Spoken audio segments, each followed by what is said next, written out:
From the shores of Lake Erie to Browns fans worldwide, hope is alive and the future's bright. I'm John, and this is I'm Steve. Oh, I'm Steve. Let's get the Gleam together. Gleam, man. There's a gleam.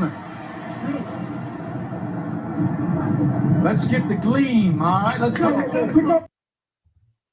And good Friday afternoon to you, and welcome to There's a Gleam podcast show. We're a part of the Fanatical Elves Network, which is a part of Fans First. I'm Steve. That's John. John, how you feeling today on this Friday early morning for you, I think? It's early, Steve. I'm feeling good. I'm feeling too legit to quit. You know like the reference, right? I got it.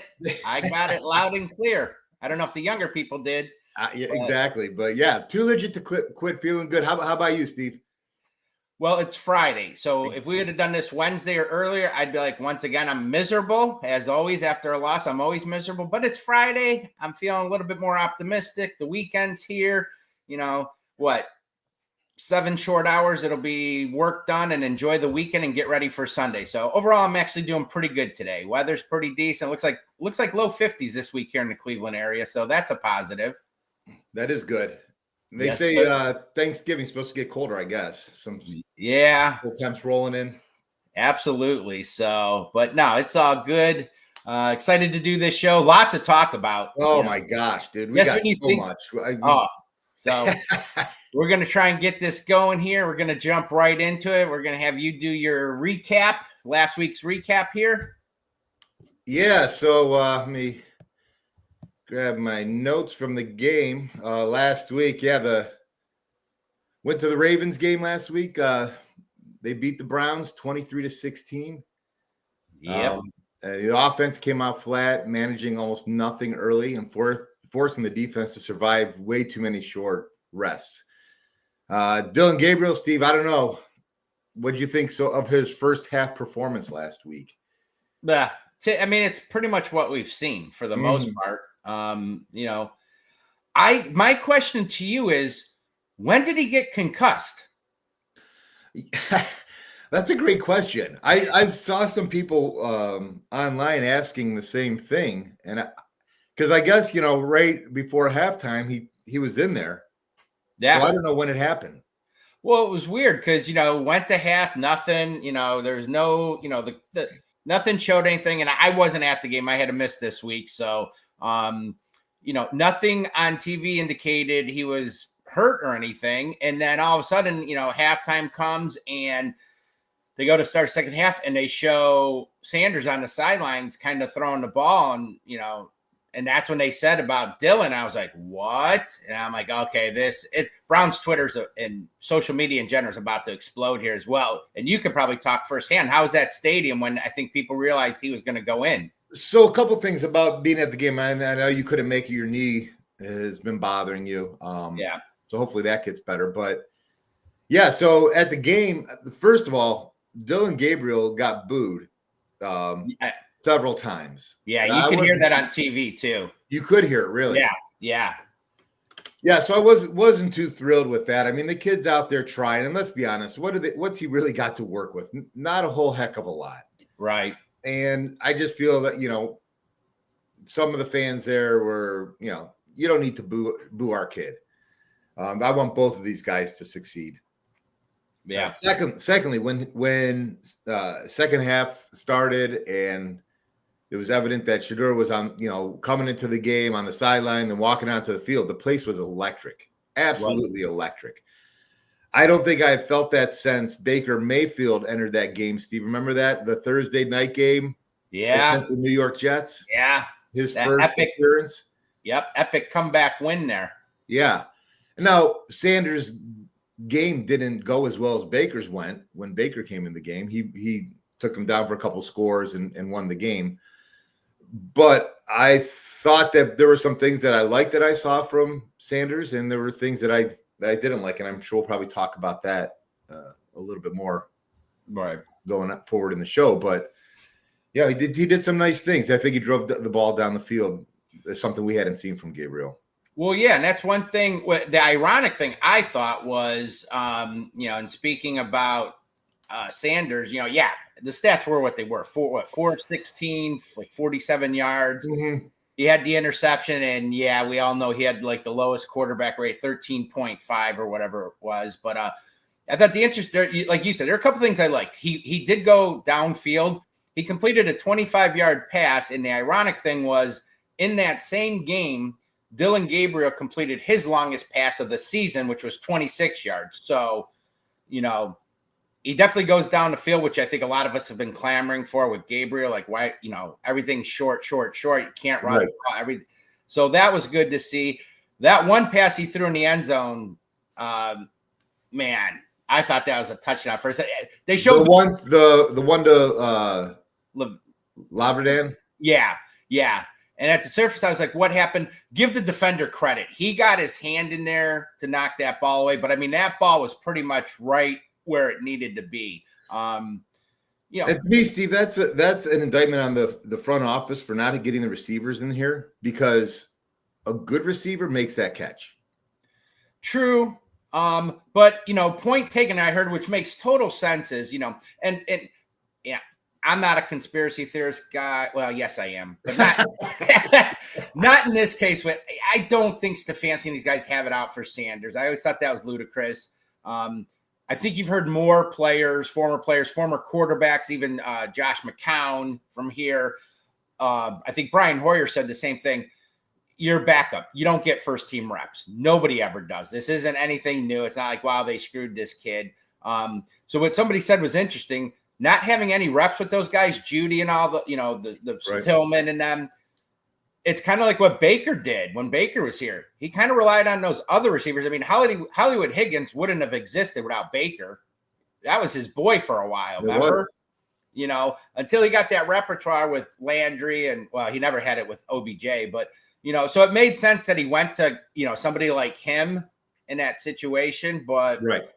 If the But frustrating, it's not like he's throwing to Justin Jefferson right now. well, that point, like Justin Jefferson makes that play. Yeah. Well, speaking of number ones, what do you think of Judy? Steve, I don't know where they go with this guy. Yeah. I really don't. I'm so disgusted with the whole, and I've been thinking about this all week. I'm so disgusted with this whole receiving core. Yeah. Jerry Jeudy. We'll get to him all. We'll talk more about him too. I got some stuff on Jerry Jeudy, but he leads the league in drop passes. Oh, does he? Yeah, at least he was as of like 2 weeks ago. He's not. The Browns are worse than getting separation. He's part of that too. Now he made a nice play on the was it a third down? He got the first third down and 10. Yeah, I think that's the hardest I've seen him run all year. Yeah, or something.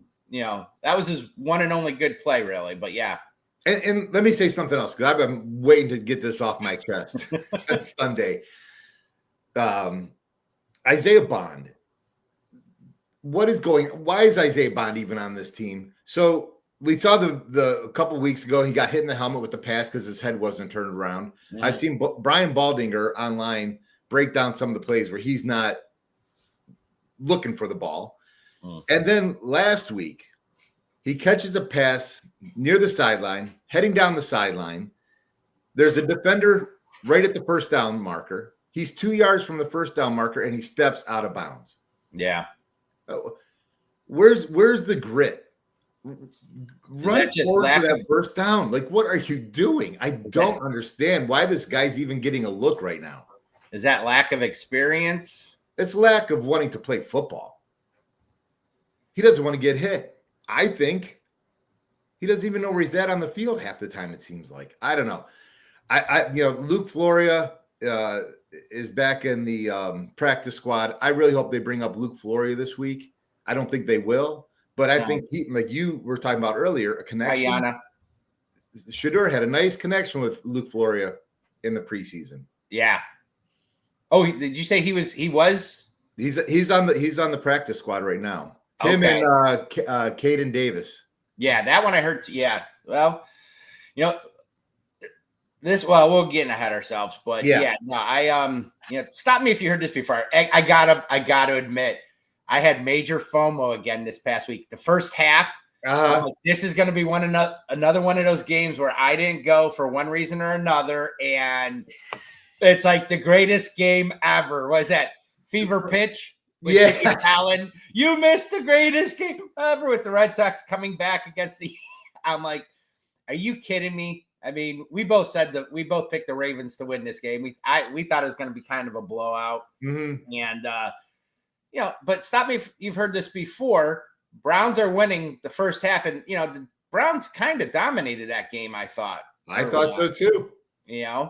But typical fashion, the Ravens kind of hung around, eventually tied it, and it didn't help that I believe we didn't score a point in the whole second half. No, we didn't. So. It's just frustrating because, again, you look and, you could say, well, we thought we were going to lose that game. But you know what? I'm tired of that. We were winning that game. We were controlling that game. Myles Garrett, once again, was dominant. The defense played let's talk about Myles Garrett for a second. Well, let's get to something. Let's get some positivity. Yeah, I mean, he is right now, and I don't want to hear any Steeler fan say that, TJ Watt is better than Myles Garrett right now, because right now, today, November 21st, Myles Garrett is the best defensive player in the NFL. Hands down. Absolutely. There's no debate with that. And we're going to be really sad in, 5 years or whenever Myles decides to hang it up, because we've been blessed with watching this guy play defensive end here. And he is just a monster. Well, and he's had great seasons. What was it? And I think I had that first player in NFL history to have 6+ consecutive seasons with 12+ sacks. Did you say? Mm-hmm, yeah. But and he's had great seasons. He's already won Defensive Player of the Year. But he just went next level this year, and I think you have to contribute some of that to the rest of that defensive line. And I agree. I know he doesn't have the stats that people, when you see a first-round pick, but Mason Graham's been phenomenal inside. Yes, he has. Alex Wright, we'll talk about him. That was the other big news this week. Actually, just the other day, agreed on a 3-year, $33 million extension, 3-year extension with, $21 million guaranteed. Yeah. It looks like he may be that, other end on the opposite side, but the whole defensive line as a whole has been phenomenal, which is really, Myles still gets double teamed, sometimes tripled, but having those other guys up front with there, I think that's just helped him even more and, unleash the beast there. Yeah. And I think you're 100% correct. And the way Mason Graham has played and eats up the middle, it seems to be able to free Myles up. But even though, like you said, he's getting double teamed, it's not as, I guess, tough for him this year because of the other players that are really contributing on that line. Yeah. I'm not saying it's not tough though, because I feel like Myles Garrett gets like wrapped around the throat. What they do, they basically mug the guy. Yeah. But phenomenal player. We are very lucky to watch Myles Garrett play football. Probably on every play, he's probably being held. I think so. It's, I always thought that was crazy, but I watched him, and I think there was a play late in the game where he looked back. He was kind of upset about something. It was in that fourth quarter. Seeing it on TV, he was complaining about something. He didn't like the fact, and they never replayed it, so I couldn't see firsthand. But now he's been a beast. The whole defense just as a whole has been phenomenal. We'll talk about Carson Schlesinger later, but he's been phenomenal. Mason Graham. A little bit of offense. That's all we really need. We need a little bit of offense, and hopefully just a little. And I'm hoping next year we can solve some of these offensive issues. Wow. And this team definitely with this defense, that's a playoff defense for sure. Yeah. Super Bowl defense. Absolutely. Well, is what it is. Everybody saw the game. It was a loss. Our predictions, like you said, we both. Again, not planned. We do our predictions separate, put them in the show notes, and then we both see it. And we both went 27, Ravens 27, Browns 10. We weren't that far, 23-16. We're pretty close on that one. We're getting better. So we're no Jimmy the Greek. We're getting closer. But that being said, looking at some of the I found a new one that I really like. AFC that? or standings. I got them both on the same page now. So, Oh, okay. you know, Steelers still atop barely at 6-4. You got the Ravens 5-5, Bengals ahead of us at 3-7. We're bringing up the basement at 2-8. And did you watch any of the game last night? The Bills. I got home from work and I was able to watch about the final 5 minutes. Is this not classic Browns? And part of what's so infuriating about being a fan is look at this AFC. I mean, Steelers are at 6-4. Ravens, they're a 500 team right now. But I mean, the Bills, that was my pick to go to the Super Bowl and win it. They look very They're 7-3. Yeah. The Colts are nothing great at 8-2. They're surprised. Broncos are they 8-2? Yeah, 8-2. And the Chiefs 5-5. The Bengals without Burrow are non-existent. I mean, again, this is a year where you could really do something, and we're 2-8. Yeah, I mean, it happens. It seems to happen to us quite frequently. Well, I saw something the other day. I think as of right now, the odds-on favorites to win the Super Bowl were, I think it was tied with the Eagles and Rams. And the crazy thing was, and I don't know what the exact odds were, but the crazy thing was the number 2 was the Kansas City Chiefs, the experts felt. Get out of here. I mean, in theory, it makes sense. Some of the gambling experts all think it's the Rams. It's going to be an NFC, and it's either Rams or Eagles that will win it. The only team they think that has a legitimate shot to beat one of those teams would be the Chiefs, which I guess in theory it makes sense with their history, what they've done in the past, Patrick Mahomes. I mean, do you think a Daniel Jones or a Bo Nix is going to beat one of those teams in a Super Bowl? Probably not. Yeah. So, I mean, at first I did what you did. I'm like, what? And then I thought about it. All of a sudden, you're making a lot of sense. That's what I do.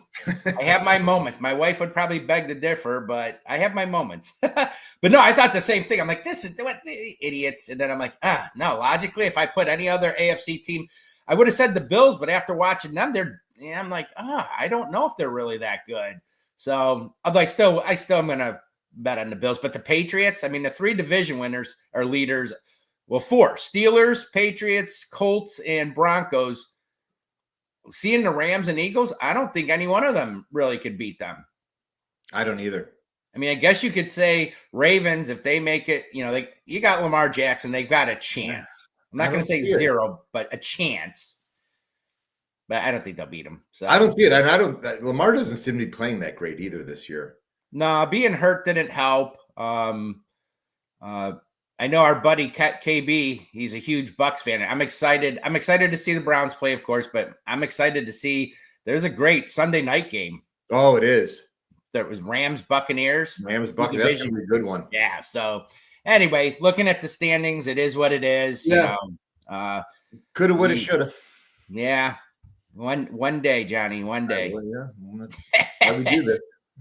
Well, we're going to move on to a couple other things here. We're going to go on to our therapy session, and you had a couple of videos you wanted to talk about, I think. Yeah. So the first one is the Myles Garrett on Shedeur Sanders, a post-game press conference. You have that, Steve? Yes, I do. And that was, which one was this? Myles Garrett on Shedeur Sanders, you said? Yeah, on Shedeur after the game on Sunday. I don't have it. I don't think it doesn't look like it was uploaded. Nope. I don't know why. But, well, we'll skip ahead to a couple other ones. Yeah. Other big news, and this is on a more serious, football is fun and, all great and stuff, but there are more important things in life. And the big news this past week, I think was, Bernie Kosar. Yep. Our beloved Bernie Kosar, for those that know, we've been talking about it. Others have talked about it. Bernie Kosar was looking for a liver transplant, thought he was going to have something. I think he ran into some complications, whatnot. But ended up getting the word, and Bernie had successful liver transplant surgery. I'll tell you what, man, that man's amazing. I mean, literally hours coming out of surgery, he's posting videos again. And, every day he's got more energy and more positivity than. He has an endless reserve of positivity. Yeah. And I just love the guy. And I love watching his videos and the way I don't know, he makes you feel good after you watch one of his videos, because you think everything that he's been through, he's had a great life, but he's had tough times too. And for him to overcome and battle and fight, I think it's a lesson for everybody. Yeah. Yeah. That, good for him. Good for Bernie.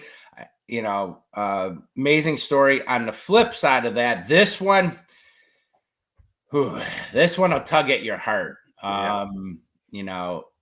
There's two sides to these stories, and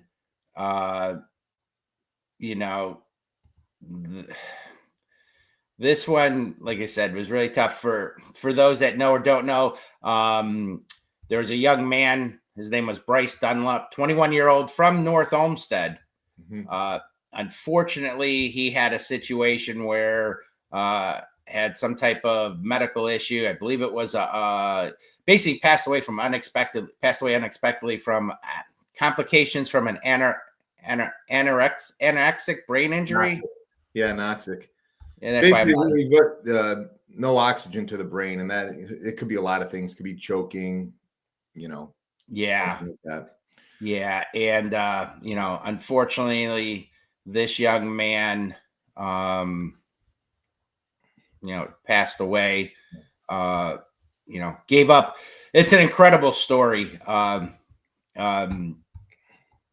It tugs at my heart. 21 years old, but he was a Brown super fan, huge Cleveland sports fan, and the family requested that Bernie get his liver. Yeah. And then he also donated other parts and organs and saving other lives. So and how great was it that it was actually a match for Bernie too, that they were able to use his liver for him? Yeah. Yeah. No, truly amazing. And, just our heart goes out to the family, his mother, Kim, father, Adam, family and friends, and, 21 years old, but an amazing thing he did, and will never be forgotten. So, again, thoughts and prayers to his family and to Bryce, and just what a special young man. Yeah, sure is. All right. Well, Steve, I think I may have gotten that Myles Garrett up. There we go. Shedeur kind of making his debut and kind of like a high leverage moment like that. Do you say anything to him maybe during the break, or do you say anything to him after the game? For sure. I mean, just tell him to keep his head up. I know there was one drive in which he kind of walked off, and I saw him. He was putting his head down. I know he was kind of thinking about I know he wants to make the play. He wants to have that game changing drive, because he feels like he has that ability, and we've seen it. So. Don't be discouraged from one drive or two drives. It's a good football team over there. So just trying to keep him to keep his confidence high, and keep on chasing that standard in which he set. And we're gonna continue to support him. He spoke after the game, and he wanted to pin it on himself and his performance, but we're not gonna allow him to do that. It's a team game, so we're all on this together. You said he addressed the entire team in the locker room after the game.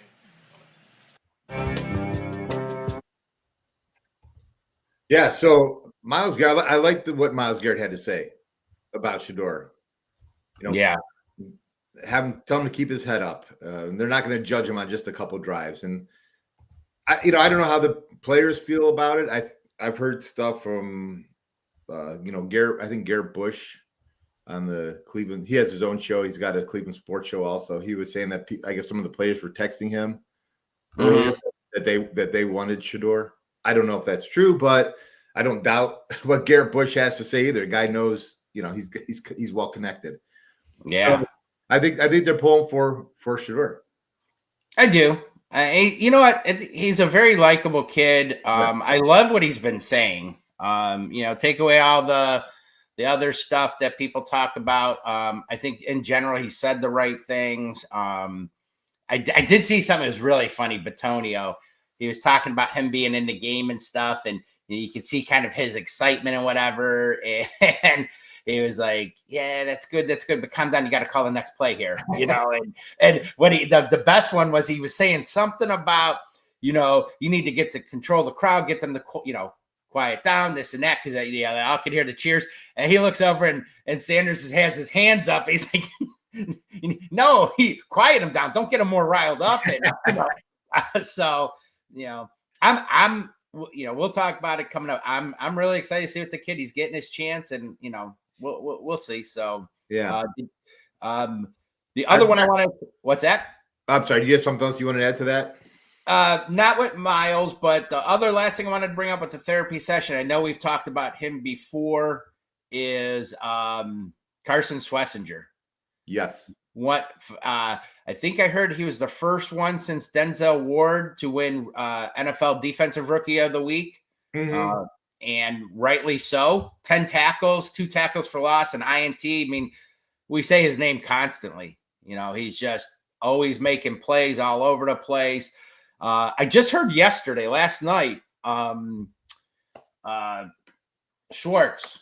Jim Schwartz talked about him, gave him some high praise, said what he's picking up and stuff, basically in a nutshell, I'm kind of paraphrasing. Yeah.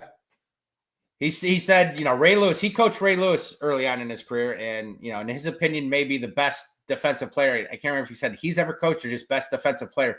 It took Ray Lewis about 3 years to comprehend and get stuff down where he's already got that. Wow. Yeah, that blew me away to hear something like that. Well, he seems to be at the right place at the right time. Yep. Almost all the time. I remember he was a walk-on at USC. Yeah. So kid's been phenomenal. Like we've said, next Clay Matthews, it looks like. Just thank God that high ankle sprain wasn't anything serious. And he's been phenomenal. But, to win Defensive Rookie of the Year, or rookie, well, that's going to happen. I shouldn't. Yeah, it's going to happen. That's going to happen. That's my prediction.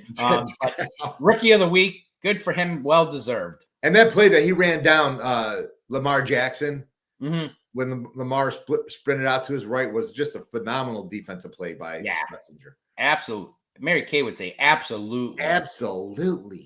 I do have that Jerry Jeudy. Let's play this Jerry Jeudy. Only let it go like the first question. So I'm going to set it up. Jerry Jeudy was in the locker room, and he was asked a couple questions, but his body language, Steve, he's got his hands on his head. He's holding his head down on his baseball cap. He's not looking up. And then they ask him a question and let it go for 10, 15 seconds or something. We don't need the whole thing. It's more of the same. All right. So, Jerry, I know Kevin said that Shador is going to get all the first team reps. How important is this week of practice going to be for you guys and for you specifically to develop chemistry with him and try to get something going? It's going to be very important. And, that's it. What have you seen of Shador? We don't really get to watch very much practice, and I know he hasn't had first team reps yet, but what kind of development have you seen in him over these past few months? He consistently growing. What? This guy's making $50 million. And I heard something the other day, which, you know what? I'll give him a little bit. I'll cut him a little bit of slack. Well, you're nicer than me. Well, that's true. Well, that's true all the way around anyways. I'm not even going to deny that. He did answer the questions. Now, we have the luxury. These guys, I get it. They make a ton of money. I mean, they're making a lot of money. Sometimes they're having bad days and they got 15 mics in front of their face. To his credit, he answered the questions. He didn't elaborate, go on. Maybe he was having a bad day. He did answer them. I mean, better than Bill Belichick. He's the ultimate, doesn't answer stuff when he don't want to. I mean, so he did, but yeah, I do see your point, but again, I guess just overall, I'm tired of Jerry Jeudy. Yeah. I'm tired of all the receivers, to be honest. Yeah. Tillman, I still have some. What has he done? He's done nothing. If he can stay healthy. Well, there you go. If he can stay healthy. There's a great receiver. If he's on the field, he's good. That's true. Well, so far, our best one's been Fannin, a rookie tight end. Yeah, I love Fannin. Yeah. So that was my therapy. I got it off my chest. I feel better. I got my phone. Throwing stuff. Well, I'm glad to see you're feeling better. On that note, we're going to take a break for our sponsor. So we'll be right back. And thanks for coming back. Again, sponsor of the show is Hemisphere Coffee Roasters. They're based out of Mechanicsburg, Ohio. You can reach them at hemispherecoffeeroasters.com. And as they like to say, we shake the hand of the coffee farmer. I like that saying, actually. Isn't that like in Brazil, though? They got a long reach, I guess. I do. I still want to get, they have that one coffee that I keep saying I'm going to. Maybe since the holidays are coming up, I may request that as a Christmas gift, but I want to do that bourbon coffee they got. That sounds good. That actually sounds really good. Yeah, we're both bourbon lovers, and there they are. We shake the hand of the coffee farmer. But do you like flavored coffee in general? I really don't. At one point, I could tolerate it a little bit, but no, I'm a pretty classic, plain guy. Do you? You know, so if I go to Starbucks, which I get intimidated by walking into Starbucks by the menu, first of all. So usually I just get a coffee. But if I happen to be with my wife or the girls, they usually know like what to do. So I don't mind, like they have like a creme brulee coffee. That's not bad in the wintertime. But for me, yeah, it's usually just regular coffee, cream sugar. Well, it's funny you say that. The very first time I went to a Starbucks, I was with my old mentor from appraising. You met him, Jason. Oh, yeah, Jason. From Chicago, who's back in Chicago. And we were out in the field, and he's like, hey, let's get a coffee. We're going to go to Starbucks. And, this was back in 2002. Uh-huh.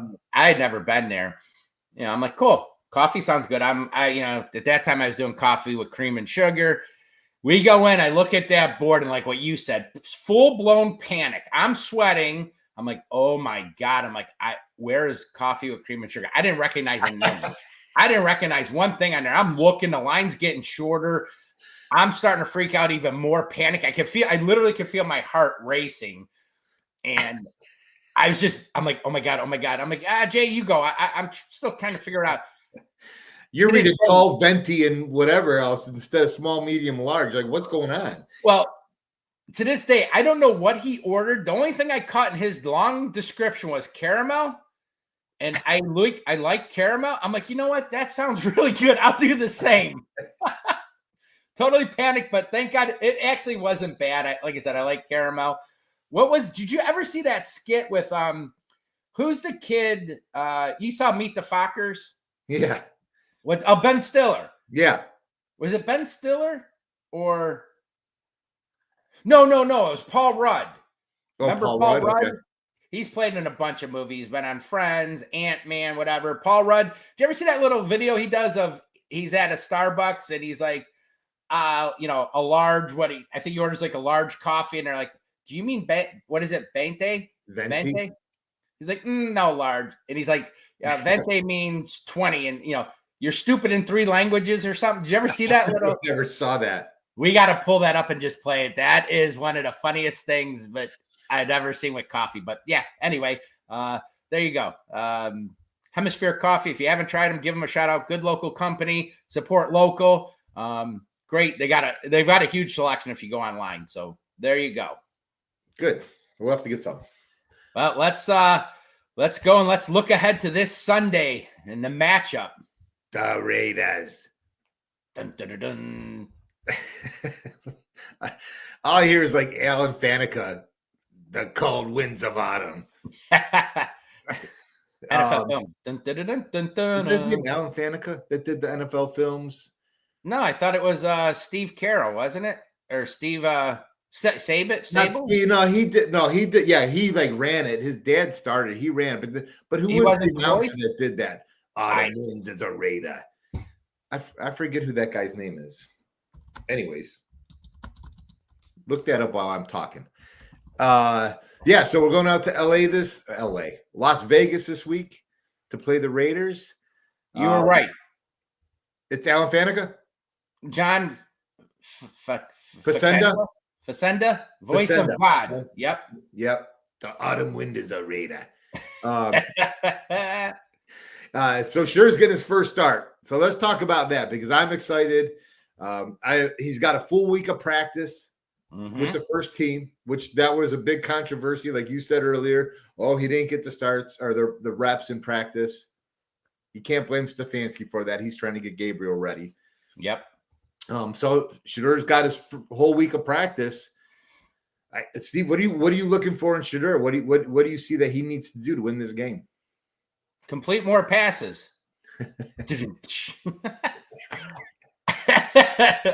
I mean, you can only go up, right? 13.5 passer rating. It can only get better. To be fair, he nailed some guys and they dropped the ball last week too. He probably should have had 7 completions instead. He did. The one thing he's got to learn, there's 2 things he has to learn quick. He's got to get rid of the ball quicker. Yes. And when he takes a sack, dude takes a sack. I mean, you're talking 13, 14-yard losses. He can't keep doing that spin and I'm going to try and turn around and run backwards, Hey, if he's going to take a sack, he's going to make it legendary. Right. Right. Well, I think somebody said it best. Maybe not a bad thing to happen is to get smacked in the mouth a few times early in that game. And maybe that'll be like, yeah, I need to get rid of this ball quicker. So, yeah, give our coaching staff some credit. I'm going to give Coach Stefanski and our offensive coordinator credit. I think that's something they should be working on big time, getting the ball out a little bit sooner. But I do love the fact that kid looks downfield. Some people I heard this week complain like, 3rd and 5, why didn't you try and get the first down? And yeah, he did miss a couple open guys on that last drive there that maybe could have, but he was looking to score. And he was. I did like that. If we can get, let's be honest, if he's going to play, yes, it's on the road. Raiders defense is not very good. They're one of the worst defenses. So It's a good defense to be going up against. I expect him to be a lot better than the first week. How much? I mean, it's his first start. So What do you think? Yeah, and I agree. And I think the kid is tough as nails too. Yeah, that shot he took against the Ravens, they had a clean shot on him. And when he threw the interception, he got blasted. Yep. But he took hits like that even at Colorado. So I don't doubt his toughness, but he's got to get rid of the ball quicker. Yeah. Use his legs if he has to. Now Max Crosby was listed on the injury report as of this morning. So that might help out Shedeur a little bit because Max Crosby is an animal. Yeah. He's another beast. Yeah. So he's got to use his legs when he has to and can't keep going back on those sacks either, 10, 15-yard sacks. Yeah. Well, a couple of interesting things. Did you know this? We give the Browns credit, man. When we do stuff sometimes, they do stuff as Sanders would say, in legendary status. I saw this week in it. I think I did know it, just didn't really realize it. Okay. What's that? I probably don't know it, as you're going to probably shock me with this one. Nah, when you think about it. So did you know Browns quarterbacks in their first career regular season start are 0-17 since 1999? Oh my gosh. Right? I did not know that. I thought maybe somebody got one in there. So let me ask you this, John.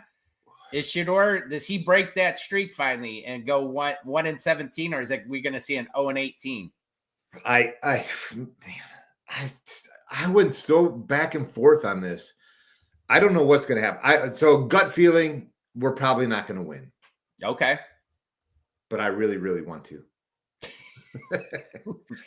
For 2 years now, this is the second straight year we've been in Vegas, I think, hasn't it? Yes. Yeah. And we've always talked about doing road trips. I still want to. Browns Twitter or Browns X out there meeting so many. Now I call them my ex friends. There's a lot of them that do travel, and that's always a place we've talked about with a couple of our buddies, KB and Rob. 4 of us. One's in California, one's in South Carolina. You talk about getting a boys trip together. That'd be fun, but I'd love to see what these ticket prices are going for because both teams are 2-8. I heard last year the demand was pretty insane. Really? With ticket prices. Yeah, I remember when people, especially when they first bought, it was insane prices and they were going up. This year, I got to believe it's got to be a complete opposite, but I mean, we'll see. Speaking of Shedeur, another thing I heard this week. This was interesting, for all the conspiracy theorists out there, whatnot. Uh-huh. I heard Albert Breer on one of the local shows, and he said that, so allegedly Kevin Stefanski had told his staff before the season that this was going to be a scheduled redshirt year for Shedeur. Okay. I wonder, if Andrew Berry got that memo, because why would you have traded 2 veteran quarterbacks and keep 2 rookies, especially if you're not planning on playing one of them? But supposedly that was the game plan from the get-go. They wanted to redshirt him and just let him learn, So what do you think about that? I think that was a smart plan by Stefanski, really, because I don't think Shedeur was ready. Mm-hmm. Unfortunately, they didn't get to work that plan. And like you said, did Andrew Berry even know that was the plan? Because why did he do what he did? Well, and it's interesting because the NFL is kind of cyclical. It's kind of a copycat league. For the longest time before, it used to be, you drafted a quarterback, he sat, and he learned. Then it was, I don't know when it started, if it was in the 90s or when all of a sudden you draft a quarterback, he's playing right away. Nope, he's my first round pick, you're in. I feel like that kind of started with Peyton Manning. I could be wrong. No, that's what I was thinking. Somewhere around there, it's like, he's playing right away. Now, Peyton Manning may have been the exception to the rule. I mean, he was, one of the best, most, I think, NFL-ready quarterbacks during this generation to come out. Right. But, and I heard people say, blasting him for that. I'm like, yeah, because that didn't do other quarterbacks any good. Aaron Rodgers sat for 3 years almost? Yeah. Jordan Love, even the great Pat Mahomes. He didn't play until the last game of the season. They had Alex Smith on that roster. So not every quarterback, as Browns fans can attest, are ready to play in the NFL when they first get in. And I thought by having him take a red shirt year made sense because you don't want to ruin the kid right away. I agree. And then Bernie Kosar even said that if he's not ready, he's not ready. So I agree. Unfortunately, he's put in a situation now he's got to perform. The great thing about it is, I feel, even after this game, if he plays good or bad, the Browns have the mobility to either start him again or go with the starter Gabriel next week. Well, let me ask you this. This is the big topic too. It's kind of, I've heard locally. Let's go to Happy Place. I love my Happy Place. Let's go with there's a Gleam theme. Let's say Shedeur plays pretty well. Throws for whatever you think's a good game. Completes about 60% or better of his passes, 200-something yards, maybe a couple touchdowns, and he plays well, and we win. Yeah. Now, Stefanski had said, going into the week that Gabriel's the starter. If he could play, if he was healthy, he'll be the starter. If all that happens, do you stick with Sanders the following week, or do you go back to Gabriel? I go back to Gabriel. Really? Yeah, I do. You just blew my mind. Well, the reason why is I like Shedeur Sanders. I like what he brings to the table, but he needs work, and I don't want to damage this kid. I don't know if he's the answer as a long-term Browns franchise quarterback, but I want to give him every chance that he can have to make that happen. And with this team, he doesn't have the line is bad and the receivers aren't that great. So you're not setting this kid up to get a fair evaluation of him either. I think you would stick with Sanders. I'm blown away by your response. I love Shedeur Sanders. I want to watch him play every week. And there's something to be said about, as a fan, to be every Sunday watching somebody exciting play quarterback. I get that. But I'm also looking long term. We have 6 games left or whatever? Whatever. The season's over. I think you got to look to how can you make this team better next year? Mine's twofold. First, I think part of it, first and foremost, it's because I'm just tired of seeing Gabriel. I think he is what he is. I get it. I'm tired of seeing 10-yard passes, short pat, this and that. I think he's at best career backup quarterback. I don't think he's the future whatsoever, where I think Shedeur could be. And with 2 first-round picks next year, I sure would like to see.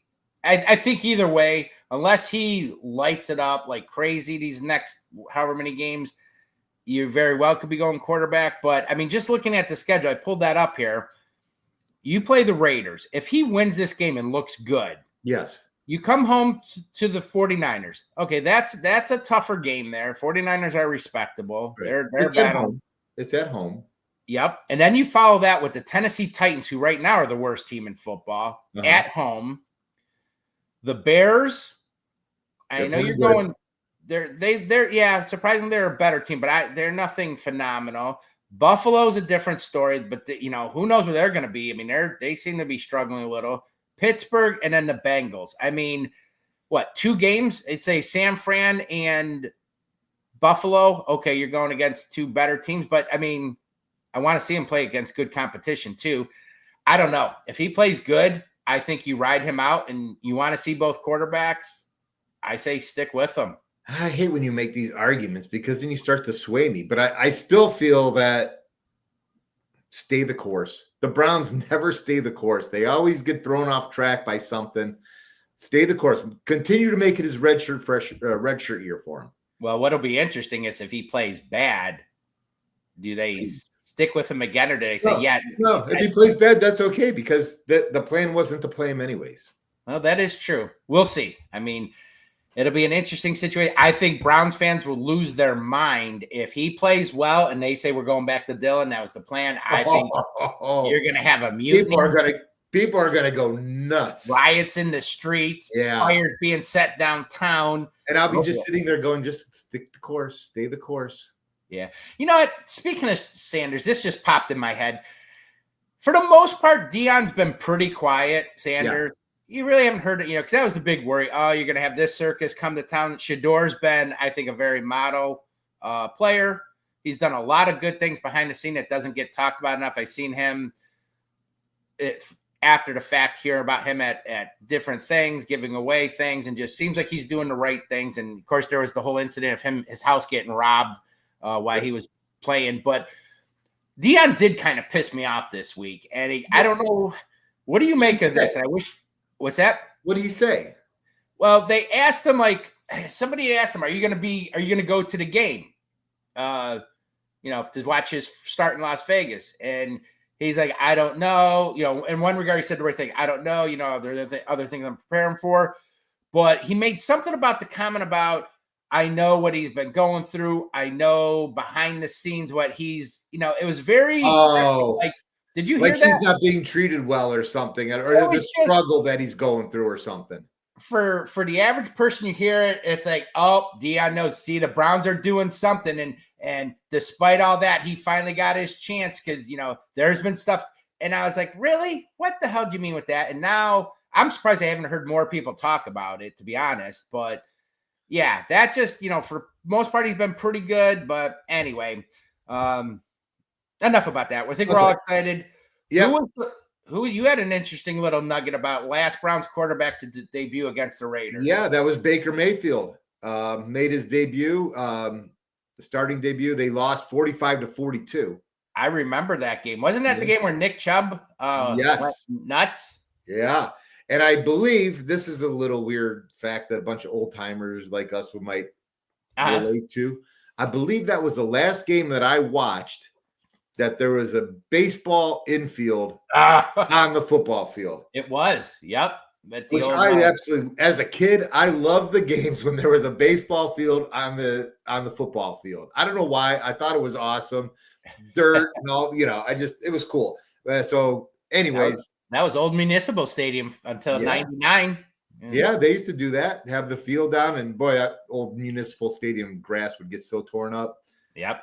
Well, you had a couple other good nuggets here, and we'll wrap up the looking ahead segment here. So Raiders lead the all-time series 18-10. The turnover differential, the Browns are a +3, Steve, and the Raiders are -4. So things are looking up for.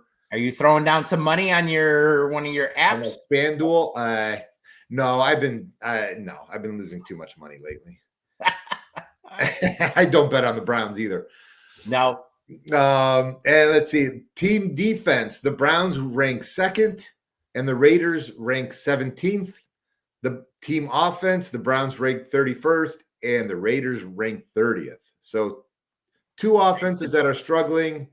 against the Raiders going against a really tough Cleveland defense. Like we said, or just a little bit, Raiders one of the worst defenses. So if he's going up against somebody, this looks like a good team to go against. So yeah, we shall see. So, all righty. Well, there you go. That we'll be doing, like always, we'll do our predictions at the end of the show. One of my little favorite little nuggets here. Watch. Yeah, and I think partly it's because I'm enamored with the picture of the Jaguar watch that we have. Buy that thing online. That would be kind of funny. And then you could do a Shedeur Sanders with a Jaguar. Well, we got Jaguar watch. What you got? What happened? So last week, the Jaguars hammered the Chargers, making up for that game 2 weeks ago when they lost they blew a 19-point lead. Trevor Lawrence was steady. He went 14 for 22, 153 yards. And he ran for a touchdown, threw a touchdown.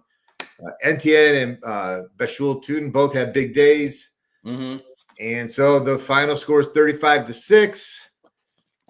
And how about them Chargers? They're kind of an enigma. They look great. They look crappy. I mean, I thought that's another game. I mean, I thought Jacksonville was going to lose just about every game this year, but I thought going there, they're going to lose, and they hammered them. And it's like I like the Chargers, but I can't stand Harbaugh. That used to be what you're a former Navy man stationed in San Diego. That was your unadopted second. That was my second team until they went to Los Angeles, and I stopped caring about the Chargers. But yeah, when I was in the Navy in San Diego, that was my second, my home away from home team. I still love that story with when you were with your ex-wife Sharon. Wasn't that the one where you're a pretty mellow, calm guy, reasonable, but one of the few times I think ever that you may have gotten into a fight or almost got into a fight at a game? Well, yeah, I almost got into a fight, but it wasn't even my fault. It was my ex's fault getting me into a fight. So I luckily talked my way out of it because these fists are not deadly weapons. I mean, you got a good build, good athletic build. You're a former basketball player. I mean, you're 6'4". You're not a small guy. So I just scare people by they don't want to fight me because I look big and intimidating, but I'm a big pussy cat. So where are we at with the tankathon here? Tankathon. Oh yeah, Cleveland Browns. Right now we're drafting number 3 with the loss last week. And last week we're drafting 6. So we moved up with our own pick 3 spots. The Jaguars pick number 20 now. We slid back a spot. So hopefully Carnell Tate is still there at 20. Boy, that would look nice. I would love for Shedeur. I mean, we'll see. A lot can change. I don't think this is a great quarterback class coming out. I'd love to see us be able to take those 2 first-round picks and get 2 blue chippers, like a receiver and a left tackle. But we'll see what happens. So I'd love to get the Ohio State receiver. That would be phenomenal. But interesting, you're talking about the Jags. I saw this little nugget the other day, and just to kind of do a little quick recap on the trade. So far I think it's the Browns. It's looked pretty good for us. So in that trade, when we moved back draft day from 2 to 5, so Jacksonville ended up receiving. We all know Travis Hunter with that pick. Our turned out to be number 2, which so season, but injured and done for the year. Their 4th round pick that they got from us was who you just mentioned, that Bashul Tuten. Yeah. And the other pick we had given up in there was Raywan Lane. I'll be honest, he's a safety. I know nothing about him. Me neither. But I do know what the Browns got back in return. Oh, yeah. And in that trade, we got Mason Graham, who we've talked about plenty of times this season. Stud defensive tackle, looks great. The rookie running back from Ohio State, Quinshawn Junkins, was that 2nd round pick we got back from them, who a little up and down. If he had a halfway decent line, his numbers would even be better. But, I mean, overall, pretty happy with him. Dylan Sampson's been kind of quiet now for the last weeks. Haven't seen a ton with him, but I do think it's a solid pick. No? Yeah, he's okay. He's okay. Yeah. Serviceable. But the big one's still yet to come. I mean, if you just had that right there, you'd be like, okay, that's not looking like a bad trade for us. But you still have that 2026 first-round pick. So, that's the players so far that were involved in this trade. So there you go. Add Carnell Tate, and that's a great trade. Well, here you go.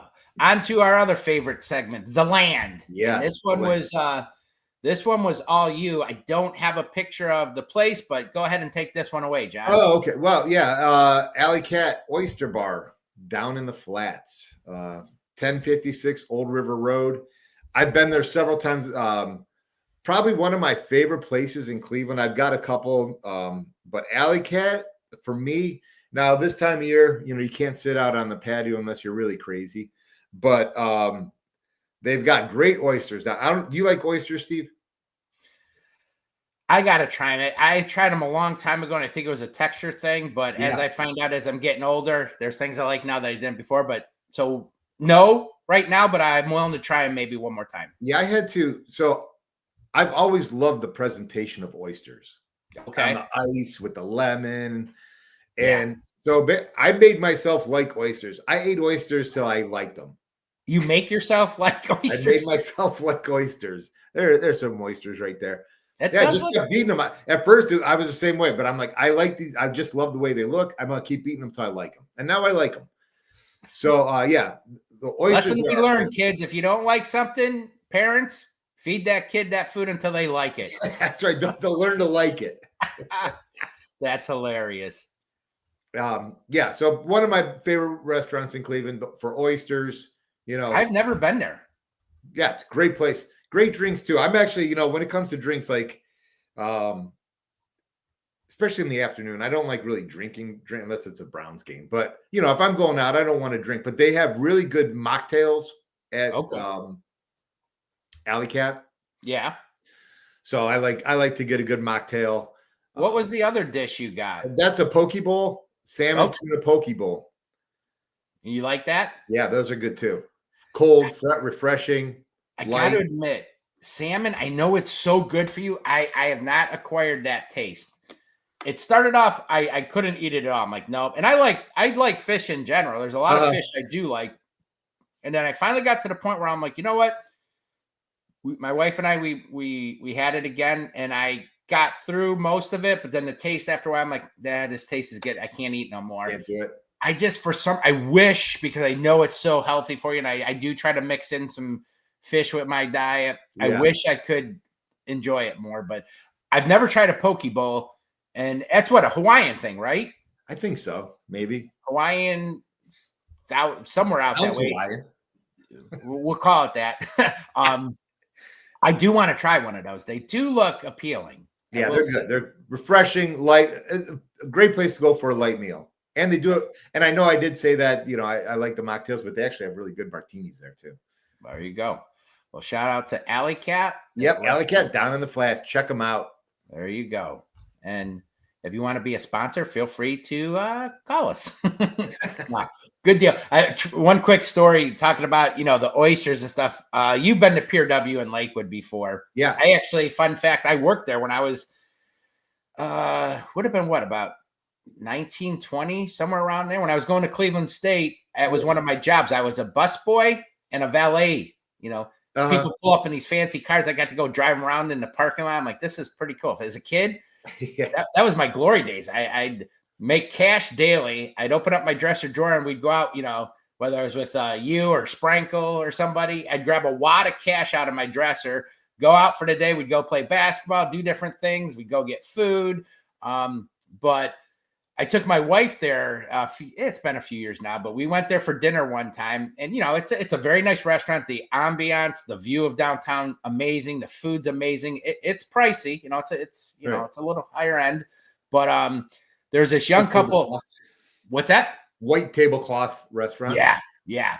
And there was a young couple in front of us. I don't know if they were celebrating anything, whatever, but a young couple, and they got that oyster tower. You ever see those oyster? The seafood towers. Yeah. I love those. I never had one, but I've seen pictures. They're phenomenal looking. I got to admit, I laughed so hard. So that young couple, they had ordered that, and I saw, and I heard the kid lean to his girl and say, "Enjoy this tonight, honey, because it's Taco Bell the rest of the week." I tried not to laugh so hard at that. I mean, it just cracked me up. But anyway, there you go. So, all right, my friend. Now, this is something new, and you kind of came up with this. There's a Gleam segment. We usually do a few things we talk about, but you kind of had a little spin on it this week, which I actually really like. So we're going to kind of throw this out there. Okay, yeah. So what I kind of came up with an awards each week for There's a Gleam segment. So a couple awards that I picked 5. I got the Dog of the Week, the Spark Plug Award, the Clutch Collar, the Believe Land Boost, and then there's the Gleam Award. Now, are these prestigious awards? Are they going to get like a leg lamp award? I hope most people get that reference. It's Fragile. Must be Italian. So we got the Dog of the Week. So this is given to the player who went full alpha, big hits, big plays, big energy, and someone who woke up and chose violence. Who wins that Dog of the Week for you, John? That's Myles Garrett. Last What a week. physical specimen. That picture just says it all with those muscles, those veins popping out. That's a good Dog of the Week. I saw a play where he just ran over the tackle. Basically just ran him over, pushed him out of the way. Well, he did. Remember Reggie White? He was infamous for doing a bull rush and like with one arm, taking a defensive tackle and with one arm just throwing him to the side. Myles did that last game. Yeah, that's what I was talking about. Yeah. Just get out of here. That's all right. Now my spark plug award. This goes to the player whose single play flipped the energy of the entire game. It could be a kickoff return, interception, sack, big third down play, whatever. This goes to Devin Bush for the 23-yard interception pick 6. That was an impressive play. He's been a bit of a nice surprise, I think. No? Yeah, I really like Devin Bush. He's been playing really, really well. Yep. And I can't argue with that award. Spark plug award there. All right. So the Clutch Collar Award for the player who came through when it mattered most. Late drive, key field goal, crucial third down stop. Ice in the veins is required. Unfortunately, Steve, we do not have a winner for the Clutch Collar Award this week. You know what? Awards don't have to, they aren't given every week. They got to earn them. They're earned, not given. I agree with that. All right. So the Believe Land Boost awarded to the moment, driver, player that gave fans genuine hope. The okay, maybe we're actually cooking here moment. Now, for me, that was when Shedeur Sanders entered the game because the place was electric and everybody's been waiting to see him. That is a good Believe Land Boost award winner there. You can't argue that one either. Okay, and now, Steve, finally, There's a Gleam Award. This is awarded to the moment, driver, player that gave fans genuine hope. The okay, maybe we're actually cooking here again, right? Mm-hmm. It's Dion. Listen to me. Too legit. Just for the record, I'm gonna be singing that song all day when I'm working and driving around. So thank you for that. Shedeur Sanders, and that was because he drove the ball down the field and he just missed a couple touchdown passes late in that game. So he gets There's a Gleam Award this week, and that is the There's a Gleam segment. I like those. I like the awards here. Good. And then we can do like end of the year too. I mean, we'll do this every week, but we have the final. Are we gonna have to get trophies made and give? We're gonna get trophies. We have the players on and everything. They'll come up here and accept their awards. We should get them watches. A Jaguars watch. Why the hell did you give me a Jaguars watch? You know what? As a kid, looking back, I think at one point when I was a kid, I think my parents did get me a Browns watch at one point in my time. Oh yeah, I remember those cheap Browns. Little plastic. I think I had one of those. Actually, you know who I bet had one was our buddy Chris Cantor. Why would he? Oh, he would. Yeah, I could see him just having something like that. You know, he's got the big foam finger. He always shows that picture. I always like when he changes number one finger. He changes his Facebook page to that, his profile picture to that every year. I look forward to seeing that little picture. Yeah.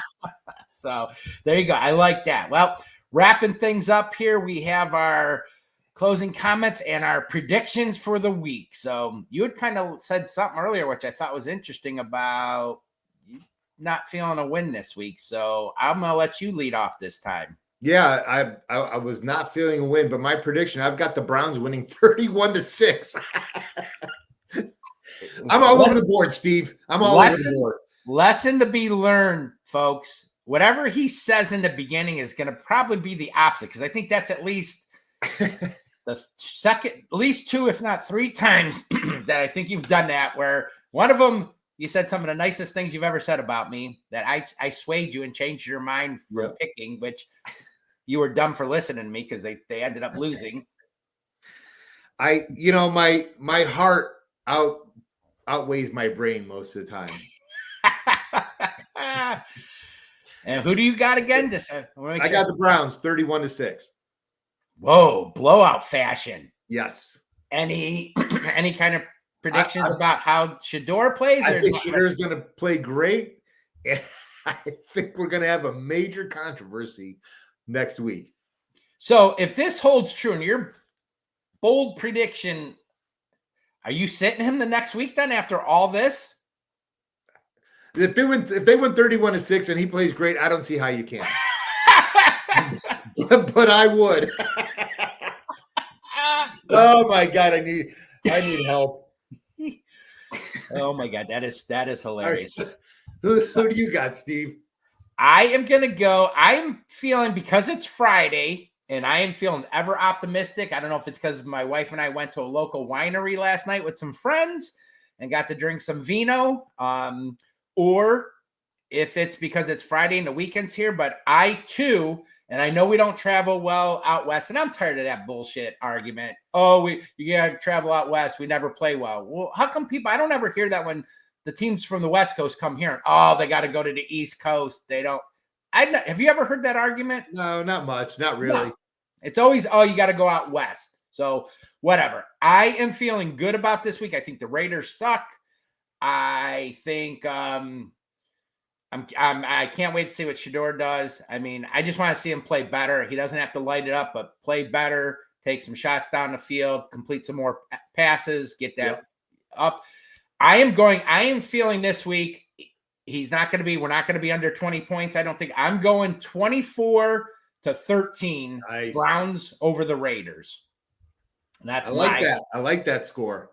Yeah. Every time I think about scores, I feel almost obligated to be like, I got to give a token touchdown somewhere. I'm always like, oh, we're going to hold them to a couple field goals. Nah, they're going to score somewhere. Yeah. So, that is the NFL. It's not easy to shut people out.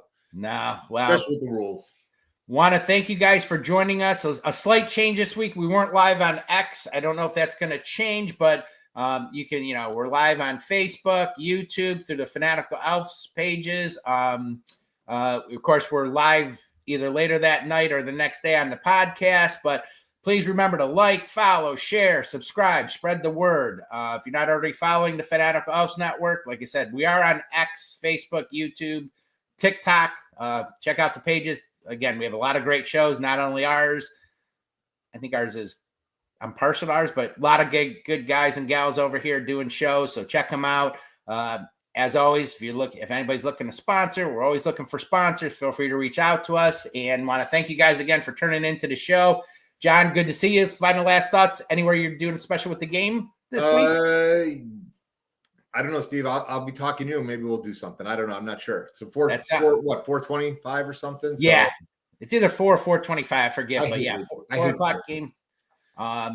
Nope, for sure. Again, thank you for turning in the show. We will be live again back on Wednesday, our normal time. I had a doctor's appointment that I scheduled like 3 months in advance, and it took me forever to get this, so I couldn't reschedule. But we will be back our normal time Wednesdays.